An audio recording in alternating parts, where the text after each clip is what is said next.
Hello students, कैसे हैं आप सभी। स्वागत है आपका हमारे YouTube channel MP learning classes में। स्टूडेंट्स, आज हम लोग आपके लिए 8 ग्रेड अभ्यास पुस्तिका समाज विज्ञान कक्षा 8वीं का राजनी का तीसरा अध्याय लेके आए हैं। इसके पहले के वीडियो में हम आपके लिए भारतीय संविधान, धर्म निरपेक्षता की समझ तथा संसद तथा कानून का निर्माण हमने आपको दो आपको अध्याय हमने प्रोवाइड कर दिए थे याले। अब ये है संसद तथा कानून का निर्माण।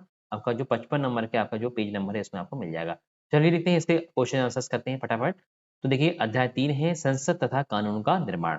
इसमें क्या दिया है देखिए, जिस समाज में हम बड़े होते हैं वह हमें सिखाता है कि लड़के और लड़कियों का कैसा व्यवहार स्वीकार करने योग्य है, उन्हें क्या करना चाहिए और क्या नहीं। अधिकांश समाज पुरुष व स्त्रियों को अलग अलग प्रकार से महत्व देते हैं। भारत में ही पूर्व में महिलाओं को पुरुषों की तुलना में कम मजदूरी दी जाती थी। बचपन में लड़कों को प्रायः कार्य व लड़कियों को गुड़ियों का व घर का सामान खेलने के लिए दिए जाते थे। इस तरीके से यह सिखाया जा रहा था कि जब वे बड़े होकर स्त्री व पुरुष बनेंगे तो उनकी एक विशिष्ट भूमिका होगी। कुछ इसमें देखा है, महिला आंदोलन ने से महिलाओं और लड़कियों की शिक्षा, कानूनी सुधार, हिंसा और स्वास्थ्य की स्थिति में परिवर्तन आया। देश के विभिन्न भागों में कई औरतें और कई महिला संगठन इस आंदोलन के हिस्से हैं।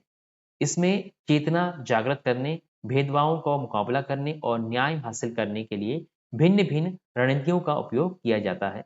औरतों के अधिकारों के संबंधों में समाज में जागरूकता बढ़ाना महिला आंदोलन का मुख्य कार्य है। ठीक है, ये आपका ने आपको ये एक आपके लिए एक स्टोरी टाइप का दिया है। आपको हम देखते हैं क्वेश्चन आंसर्स नेक्स्ट। तो इसका पहला क्वेश्चन क्या है, इलेक्ट्रॉनिक वोटिंग मशीन के इस्तेमाल से क्या फायदे हैं। ठीक है, तो आज का तो क्वेश्चन के आंसर क्या लिखेंगे आप। इसमें ऑप्शन दिए हैं, मतपत्र के कागज की बचत हुई, शिक्षा में वृद्धि हुई, मतदान प्रतिशतता में वृद्धि हुई या फिर मतदाता की उम्र कम कर दी गई। तो इसका सही आंसर जाएगा पहले क्वेश्चन का आपका, मतदाता जो है मतपत्र के कागज की बचत हुई थी। काय से? ईवीएम से, इलेक्ट्रॉनिक वोटिंग मशीन से। क्वेश्चन दूसरा क्या है, राज्यसभा में निर्वाचित सदस्यों की संख्या। तो इसमें ऑप्शन दिया है 245, 545, 543 या फिर 233। राज्यसभा में टोटल जो है कितने सदस्य होते हैं, 233 जो है सदस्य क्या है निर्वाचित होते हैं। क्वेश्चन नंबर तीसरा देखिए, राज्यसभा में कितने सदस्य राष्ट्रपति द्वारा मनोनीत किए जाते हैं। ऑप्शन में दिया है 12, 22, 10 या फिर 2।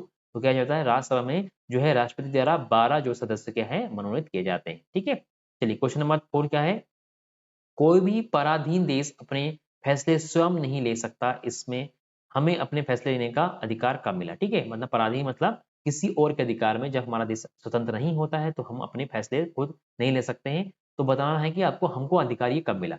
तो हमें अपने फैसले का अधिकार 15 अगस्त 1947 को मिला, जिस दिन हमारा देश आजाद हुआ था, क्योंकि हमारा देश 15 अगस्त 1947 को आजाद हुआ था। ठीक है, चलिए क्वेश्चन देखते हैं हम लोग। 5 का दिया है, सहमति का आशय स्पष्ट कीजिए। तो सहमति का विचार लोकतंत्र का प्रस्थान बिंदु होता है। सहमति का मतलब है चाह, स्वीकृति और लोगों की हिस्सेदारी। ठीक है, ये आपका आंसर हो जाएगा। क्वेश्चन नंबर 6 क्या दिया देखिए, संसद किसे कहते हैं।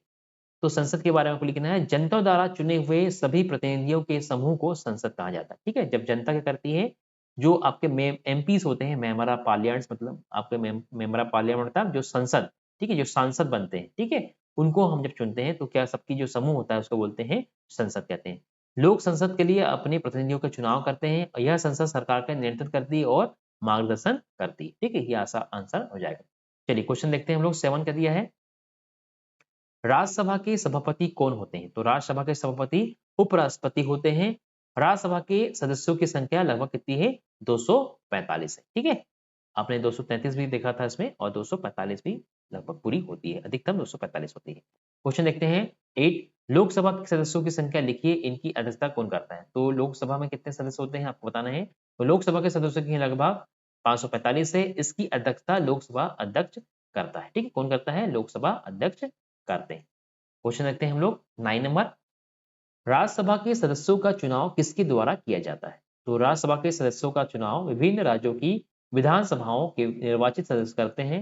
राज्यसभा में 233 निर्वाचित सदस्य होते हैं और 12 सदस्य जो हैं राष्ट्रपति के द्वारा मनोनीत किए जाते हैं। इसलिए कितने हो जाते हैं आपके, 245 सदस्य हो जाते हैं। ठीक है, 245 सदस्य हो जाते हैं, मतलब इसमें 233 निर्वाचित किए जाते हैं और 12 सदस्य जो है राष्ट्रपति के द्वारा मनोनीत किए जाते हैं। आपको कंफ्यूज नहीं होना है। क्वेश्चन देखते हैं 10, संसद में प्रश्नकाल क्या है तथा इसका क्या महत्व है। ठीक है, तो आपको बताना है, प्रश्नकाल एक महत्वपूर्ण व्यवस्था है। इसके माध्यम से संसद या सांसद सरकार के कामकाज के बारे में जानकारी हासिल करते हैं। इसके जरिए संसद कार्यपालिका को नियंत्रित करती है। सवालों के माध्यम से सरकार को उसकी खामियों के प्रति आगाह किया जाता है। इस तरह सरकार को भी जनता के प्रतिनिधियों यानी सांसदों के जरिए जनता की राय जानने का मौका मिलता है। सरकार से सवाल पूछना किसी भी सांसद की बहुत महत्वपूर्ण जिम्मेदारी होती है। ठीक है, ये आपका हो जाएगा क्वेश्चन नंबर 10 का आंसर। क्वेश्चन देखते हैं 11 के दिया है, नए कानून किस तरह बनते हैं। तो कानून बनाने में संसद की एक महत्वपूर्ण भूमिका होती है। यह प्रक्रिया कई तरह से आगे बढ़ती है। आमतौर पर सबसे पहले समाज के विभिन्न समूह ही किसी खास कानून के लिए आवाज उठाते हैं और यह संसद की जिम्मेदारी है कि वह लोगों के सामने आ रही समस्याओं के प्रति संवेदनशील हो। ठीक है, क्वेश्चन देखते हैं 12 का दिया है, लोकप्रिय और विवादास्पद कानून को जनता किस प्रकार विरोध कर सकती है। इसका आंसर कैसे लिखेंगे, अलोकप्रिय और विवादास्पद कानून को जनता निम्न प्रकार से विरोध कर सकती है। पहला क्या लिखेंगे आप, उसके खिलाफ जनसभाएं कर सकते हैं, अखबारों में भी लिख सकते हैं, टीवी चैनलों में रिपोर्ट भेज सकते हैं। ठीक है, या फिर आप क्या कर सकते हैं, लोकतंत्र में आम नागरिक संसद द्वारा बनाए जाने वाले दमनकारी कानूनों के बारे में अपनी असहमति व्यक्त कर सकते हैं। ठीक है, ये आपका आंसर आ जाएगा 12 का। तो इस तरह से आपके इस जो अध्याय था आपका, इसमें टोटल 12 क्वेश्चन थे, हमने आपको प्रोवाइड कर दिए हैं। तो इसको आपको अच्छे से नोट डाउन करना है अपनी अभ्यास पुस्तिका में और इसको बाद में याद कर लेना है, ताकि जो एग्जाम में अगर इनमें से क्वेश्चन आते हैं तो आपको तुरंत बन जाएंगे। तो वीडियो आपको कैसा लगा हमें कमेंट बॉक्स में बताएं, वीडियो को लाइक करें, शेयर करें अपने फ्रेंड्स को और चैनल को सब्सक्राइब जरूर कर दें, ताकि इसके आने वाले जो वीडियोस हैं आपको तुरंत मिल जाएंगे। वीडियो देखने के लिए बहुत बहुत धन्यवाद। Thanks for watching.